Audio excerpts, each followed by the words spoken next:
అందరికీ నమస్కారం.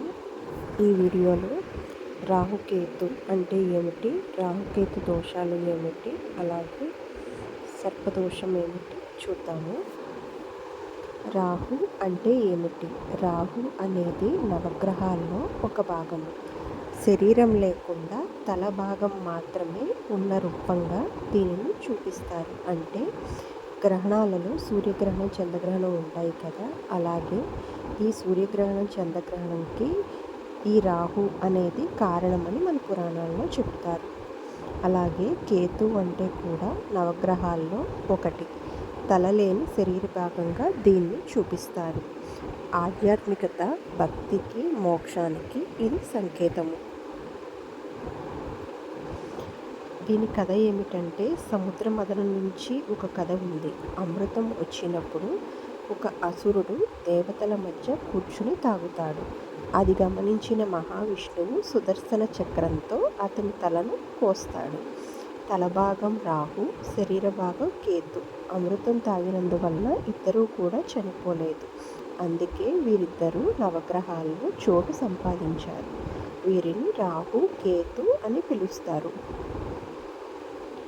జ్యోతిష్య శాస్త్రం ప్రకారం రాహువు వలన మాయ, మన జీవితంలో ఆకస్మిక మార్పులు, అలాగే విదేశీ సంబంధాలు సంభవిస్తాయి. కేతువు వలన ఆధ్యాత్మికత, భక్తి, విరక్తి, మోక్షము సంభవిస్తాయి.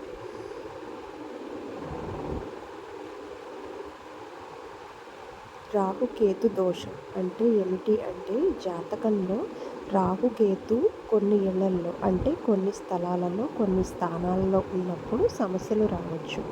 దాన్నే రాహుకేతు దోషము అంటారు.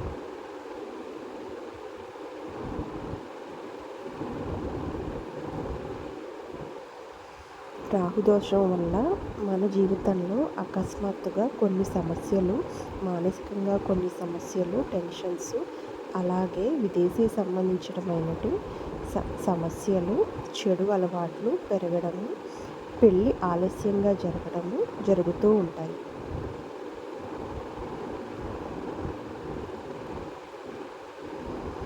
కేతు దోషం వల్ల మన జీవితంలో ఒంటరితనం అనే భావం కలగడము, పనులు అన్నీ పూర్తి కాకపోవడము, భయము, గందరగోళము, ఆధ్యాత్మికంగా ఎక్కువ ఆలోచనలు, కుటుంబ సభ్యుల మధ్య విభేదాలు కలుగుతాయి.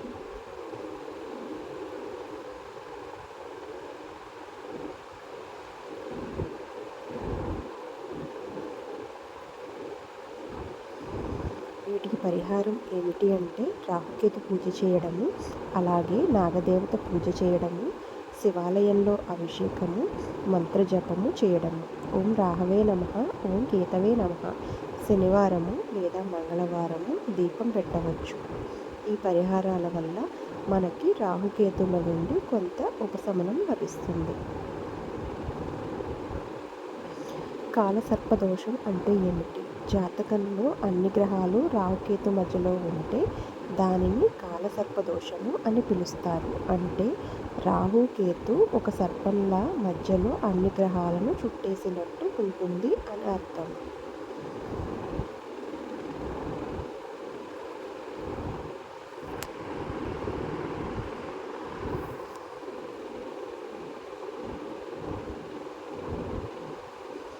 ఈ కాలసర్ప దోషం లక్షణాలు ఏమిటంటే, పనులు ఆలస్యంగా అవ్వడము, జీవితంలో ఎత్తులు పల్లాలు చూడడము, ఎక్కువగా ఉండడము, అలాగే పెళ్ళి ఆలస్యం అవ్వడము, ఆర్థిక సమస్యలు, మానసికంగా చాలా ఆందోళన, శ్రమ ఎంత చేస్తున్నా సరే ఫలితము చాలా తక్కువగా ఉండడం.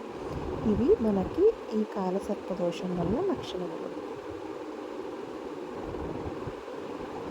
ఈ కాలసర్పదోషానికి పరిహారం ఏమిటంటే, రాహుకేతు పూజ చేయడము, శివాలయంలో అభిషేకము, నాగదేవత పూజ, అలాగే సోమవారం ఉపవాసం ఉండి ఓం నమః శివాయ జపం చేయడము, శ్రీకాళహస్తి వంటి దేవాలయాల్లో ప్రత్యేకంగా పూజలు చేయడము ఈ కాలసర్పదోషం యొక్క పరిహారాలుగా చెబుతారు.